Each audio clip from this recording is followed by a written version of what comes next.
Cela veut dire simplement que tu ne peux pas dire « je t'embauche », mais comme tu es une femme, je ne t'embauche pas. Vous avez trop de congés de maternité. Non, je ne vous prends pas. Je préfère un homme. C'est une discrimination par rapport au genre, parce que c'est une femme ou alors c'est un homme. L'orientation sexuelle, c'est un choix, comme il a dit. C'est une option. Et c'est quelque chose que vous avez choisi. C'est une pratique. Et là, c'est dangereux parce que l'orientation sexuelle, la notion d'orientation sexuelle est un fourre-tout. Il y a tout dedans. L'homosexualité, la pédophilie, la zoophilie, tout est dedans.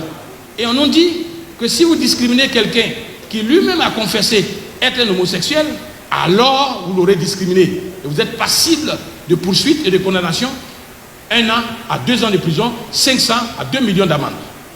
Cela veut dire quoi? Simplement que si vous êtes titulaire propriétaire d'une maison, que vous décidez de mettre la maison en location, vous savez dans le quartier que X est un pédophile. X est un pédophile. Il se présente à vous, dans votre cour commune où il y a plein d'enfants, il veut prendre cette maison en location. Vous percevez le danger. Vous décidez de ne pas lui donner, vous lui signifiez. Vous êtes pédophile, je ne peux pas vous donner ma maison en location. Il va devant le juge. Et parce qu'on a mis orientation sexuelle dans le texte, ce texte remonte au niveau des normes qui sont acceptées par le droit. Le juge dira, est-ce qu'il a vraiment dit qu'il vous refusait la location parce que vous étiez simplement pédophile? Il dit oui. Est-ce que vous êtes vraiment pédophile? Oui, monsieur le juge. On ne peut pas le poursuivre. La loi dit qu'il faut protéger son orientation sexuelle. Que le discriminer, c'est une faute. Alors le juge vous condamnera pour n'avoir pas donné cette maison en location à celui que vous connaissez comme un pédophile par rapport à vos enfants à 1 an de prison ou 2 ans de prison, 500 000 ou 200 000 francs d'amende.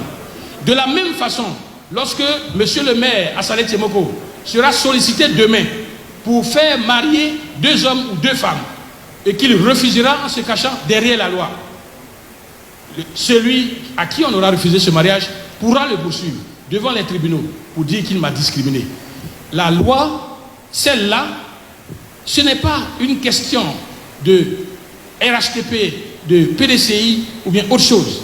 C'est de savoir simplement que la matrice essentielle de ce qui nous fait vivre ensemble, qui est la conscience commune de tous les Ivoiriens, dans notre identité profonde, se trouve perturbée par une notion qui est floue et qu'on veut nous imposer. C'est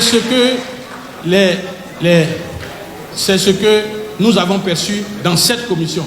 Et c'est pourquoi, unanimement, quand on s'est levé pour demander au ministre, on a insisté, le ministre a offert de retirer la notion du texte.